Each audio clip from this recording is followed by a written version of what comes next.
Bismillahirrahmanirrahim. Assalamualaikum warahmatullahi wabarakatuh.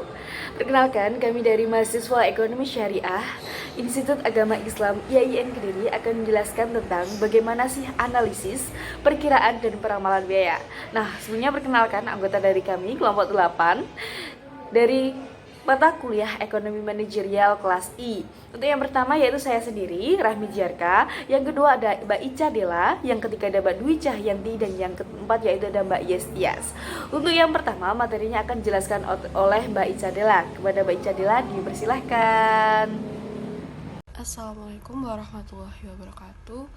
Di sini kami dari kelompok 8 Ekonomi Manajerial akan menjelaskan mengenai penaksiran dan peramalan biaya.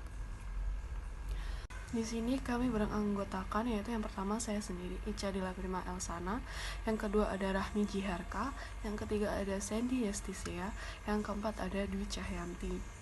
Jadi pembahasan yang pertama adalah fungsi biaya jangka pendek dan jangka panjang. Yang pertama adalah fungsi biaya jangka pendek. Jangka pendek adalah jangka waktu di mana perusahaan dapat menambah salah satu faktor produksi yang digunakan dalam proses produksi. Kemudian, dengan kata lain, dalam analisis dimisalkan bahwa sebagian dari faktor-faktor produksi yang digunakan dianggap tetap jumlahnya. Menurut Carl E. Case dan Ray C. Fair, dalam jangka pendek, semua perusahaan baik yang kompetitif maupun yang non-kompetitif memiliki biaya yang harus mereka tanggung apapun output mereka.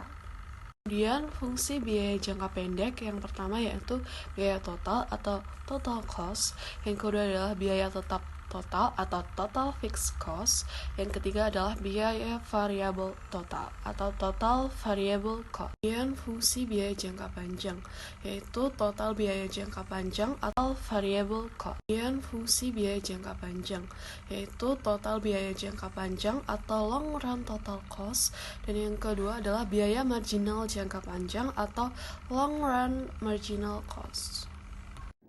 Assalamualaikum warahmatullahi wabarakatuh. Saya Dwi Cahyanti akan menjelaskan tentang identifikasi ukuran pabrik dan skala ekonomis.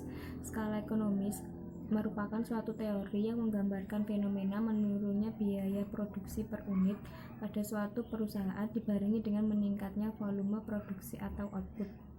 Semakin besar perusahaan, semakin rendah biaya produksi per unit produk yang dihasilkan. Dalam logika awam, setiap peningkatan output umumnya diikuti dengan biaya produksi per unit yang juga meningkat. Asumsinya, faktor produksi seperti bahan baku atau input dan tenaga kerja juga meningkat, sehingga seharusnya berpengaruh pula pada biaya produksi per unit yang meningkat atau lebih tinggi. Asumsi ini bisa jadi benar, tapi tak selalu tepat. Produksi massal atau dalam jumlah besar justru mampu menekan biaya produksi per unit. Sederhananya, pembelian bahan baku dalam jumlah besar umumnya akan memperoleh diskon sehingga harga bahan baku menjadi lebih murah.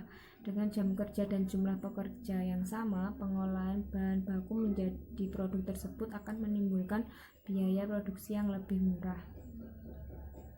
Jadi, skala ekonomis dapat dipahami sebagai keuntungan yang diperoleh perusahaan atas keberhasilannya melakukan efisiensi. Efisiensi perusahaan ini umumnya dipengaruhi oleh ukuran atau skala perusahaan.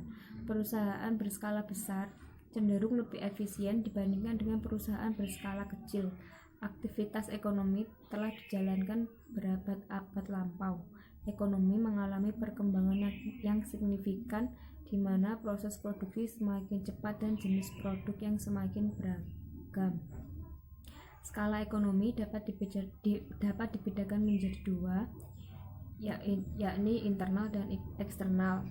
Skala ekonomi internal adalah keuntungan efisiensi yang diperoleh dari faktor-faktor yang berasal dalam lingkup perusahaan.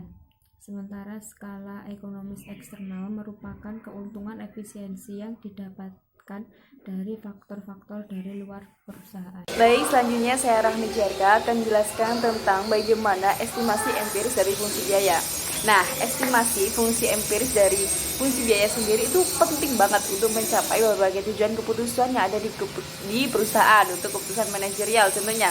Nah, ini juga sangat penting bagi perusahaan dalam menentukan tingkat output pada optimum pada harga yang ada di babagan. Nah, masalah data dalam pengukuran dan mengestimasi fungsi biaya jangka pendek itu menggunakan metode analisis regresi.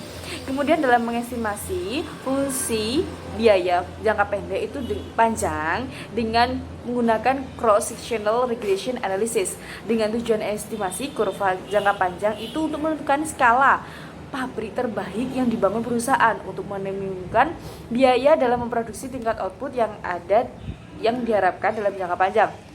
Nah, selanjutnya variabel yang digunakan dalam mengestimasi fungsi biaya itu ada 5.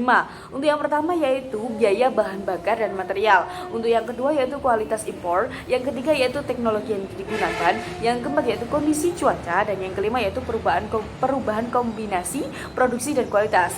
Kemudian syarat-syarat apa saja sih untuk mengestimasi fungsi biaya? Yang pertama yaitu harga input konstan.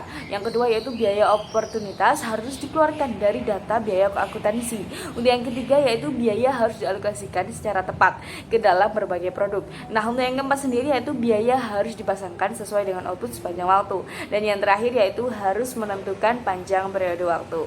Sekian, terima kasih banyak presentasi dari kelompok kami. Semoga ilmunya bisa bermanfaat buat kita semua.